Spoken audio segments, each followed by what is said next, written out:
تو ایسی صورت میں جھگڑے نہیں ہوں گے، گھر کسی کا تباہ نہیں ہوگا، گھر نہیں ٹوٹے گا، گھر کے اندر برکت ہوگی اور وہ برکت آپ کی وجہ سے ہوگی۔ اس لیے مدارس میں پڑھنے والی طالبات یہ خوش قسمت ہے کہ یہ جہاں جس مقام پر جائیں گے، جہاں بھی جائیں گے، قدر کی نگاہ سے دیکھی جائے گی۔ اپنے زبان کی حفاظت کرنا ایک دم ضروری ہے۔ اللہ کے نبی محمد رسول اللہ صلی اللہ علیہ وسلم معراج کے اندر جنت اور جہنم دکھایا گیا تھا، آپ سب کو معلوم ہے۔ اللہ کے نبی صلی اللہ علیہ وسلم نے جنت اور جہنم کا سیر کیا تو جہنم میں دیکھا کہ عورتیں بہت زیادہ ہیں۔ کیا بات ہے، عورتیں زیادہ تو جہنم میں جلنے والی ہے، جہنم میں جلنے والوں میں عورت کی تعداد زیادہ ہے، مرد سے زیادہ عورت جہنم میں کیوں؟ نبی کریم صلی اللہ علیہ وسلم نے جبریل سے پوچھا کہ بتائیے کیا ماجرا ہے کہ عورتیں دیکھ رہا ہوں کہ زیادہ تر جہنم میں چل رہی ہے۔ اللہ کے نبی صلی اللہ علیہ وسلم فرمایا کہ یہ یکفرن اللعن و یکفرن العشیر، اس طرح سے حدیث کے الفاظ ہیں، و یکفرن اللعن و یکفرن العشیر، لعن کا اور زیادہ کرتی ہے۔ عورتوں کی زبان اتنی ہلکی ہوتی ہے کہ چٹ سے اپنی زبان سے ایسا لفظ نکل جائے گا، جب دل میں اترے گا نہیں، دل میں چھید کر دے گا۔ مطلب یہ ہے تیز زبان، ایسی زبان کا استعمال کرنا جس کے اندر گالی پایا جاتا ہے، گالی دے دینا، ایسے الفاظ کا ادا کرنا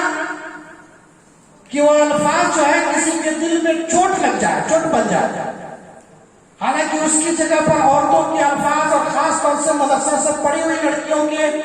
کے زبان سے نکلے ہوئے الفاظ ایسے ہونے چاہیے کہ سننے والے کے دل میں اتر جائے، نہ کہ اس کے دل میں جا کر کے چوٹ پہنچائے۔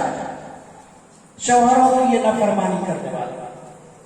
نبی کریم صلی اللہ علیہ وسلم نے یہ دو چیز بیان کیا کہ یہ عورتیں اپنے شوہر کی زیادہ تر نافرمانی کرتی ہیں اور لعن طعن زیادہ کرتی ہے، گالی گلوچ بنا مطلب کا۔ لعن طعن میں صرف گالی گلوچ ہی نہیں آتا، کچھ برے الفاظ جو کسی کو سن کر کے برا لگ جائے، تکلیف ہو جائے، آنی بانی مارنا، اور کیا کہتے ہیں کہ نظروں میں، اشاروں میں کچھ ایسی بات کر دے رہا ہے کہ ان کے اشاروں سے پتہ چل جائے کہ ہمارے بارے میں غیبت کر رہی ہے۔ یہ غیبت کی عادت بھی عورتوں میں زیادہ ہوتی ہے۔ غیبت بہت بری چیز ہے، تفصیل اس کی سب کی نہیں بیان کی جا سکتی، بہرحال اتنا کہا جا سکتا ہے کہ عورتوں اور شوہر کی نافرمانی اور آپس میں لعن طعن، یہ دو چیز پر ایک عورت اگر کنٹرول کر لے جائے تو آخرت کے ساتھ ساتھ پوری دنیا بھی کامیاب۔ یہی وہ باتیں ہیں، یہی وہ چیزیں ہیں جس کی وجہ سے عورتوں میں جھگڑا زیادہ ہوتا ہے۔ اگر ایک آدمی اس کے جھگڑا کو سلجھانے کی کوشش کرنے میں لگ جائے تو سالوں سال بیت جائے گا لیکن نہیں پکڑ پائے کہ جھگڑا اسٹارٹ کہاں سے ہو۔ اتنی گتھیاں اللہ کے نبی صلی اللہ علیہ وسلم نے ان ساری چیزوں سے بچنے کا حکم دیا ہے۔ اور جب کبھی وہ اپنے گھر میں جاتی ہے، اپنے شوہر کے سامنے ہوتی ہے، جب اس کی شادی ہو جاتی ہے، تو ایسی صورت میں احترام کرنا سیکھے اپنے شوہروں کی۔ کیسے؟ مولانا صاحب نے بتایا کہ اللہ کے نبی صلی اللہ علیہ وسلم کا نازل ہوا اقرأ بسم ربک الذی خلق، پہلی وہی نازل ہوئی، وہیں سے پڑھنے کا حکم ہوا۔ نبی کریم صلی اللہ علیہ وسلم حالت آپ سب کو معلوم، بڑی ٹڑے سہمے تھے، وہاں سے بھاگے گا رہے سے گھر چلے گھر گئے تو کس سے ملاقات ہوئی؟ اپنی بیوی حضرت خدیجہ رضی اللہ تعالیٰ عنہا سے۔ بڑی گھبرائے ہوئے تھے، ڈرے ہوئے تھے، ایسا لگ رہا تھا کہ کانپ رہے ہیں، تھر کانپ رہے ہیں ڈر کے مارے، اور لگتا تھا کہ جو یہ بیمار پڑ جائیں گے، ایسا بیمار پڑے کہ ٹھیک نہیں ہو پائے۔ وہ عورت تھی حضرت خدیجہ، جس نے اللہ کے نبی صلی اللہ علیہ وسلم سے کیا کہا تھا کہ آپ گھبرائیے نہیں، آپ کو کچھ نہیں ہوگا، کچھ نہیں ہوگا آپ کو۔ آپ بیواؤں کی خبر گیری کرتے ہیں، آپ یتیموں کی خبر گیری کرتے ہیں، آپ مسکینوں اور مزدوروں کو آپ کھلاتے ہیں، اس کا سہارا بنتے ہیں۔ جس آدمی کے اندر اتنی خوبی ہو کہ بیواؤں کو کبھی سہارا بنے، اور اس کے علاوہ بے کسوں کا مجبوروں کا بھی سہارا بن جائے، اللہ تبارک تعالیٰ اس کو برباد نہیں کر سکتا ہے۔ یہ کس نے کہا؟ حضرت خدیجہ نے اللہ کے نبی صلی اللہ علیہ وسلم سے۔ نبی کریم صلی اللہ علیہ وسلم کہتے ہیں کہ ساری زندگی میں خدیجہ کی انہی باتوں کا میں غلام بن کے رہا۔ ایسا اثر ہوا نبی کریم صلی اللہ علیہ وسلم کی میٹھی باتوں کا کہ اللہ کے نبی محمد رسول اللہ صلی اللہ علیہ وسلم نے جب تک خدیجہ زندہ رہی کوئی دوسری شادی نہیں کی، اور دوسری شادی ہو جانے کے بعد بھی آخر عمر تک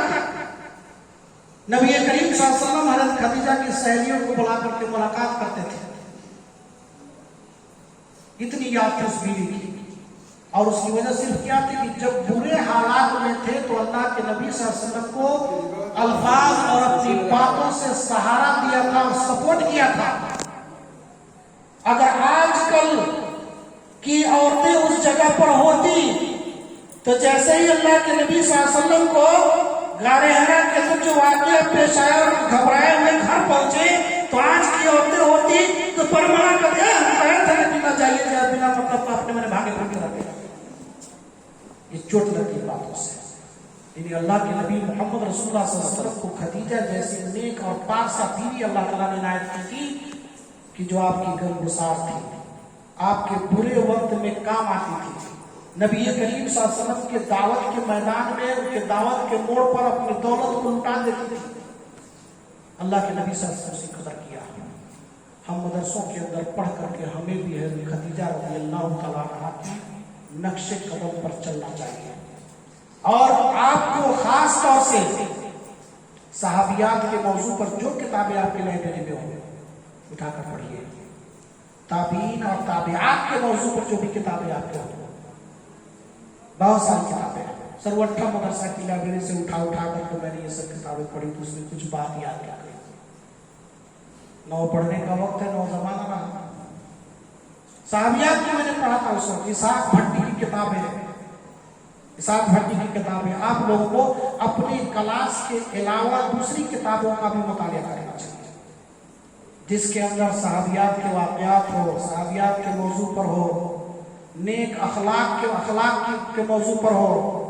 نیکی اور بھلائی کے حقوق کے موضوع پر ہو۔ ان سب کتابوں کو آپ چاہیے کہ مطالعہ میں رکھیں، کیونکہ جو قوم جس قوم کے اندر ہم جی رہے ہیں اور جس قوم کی ہم امانت ہے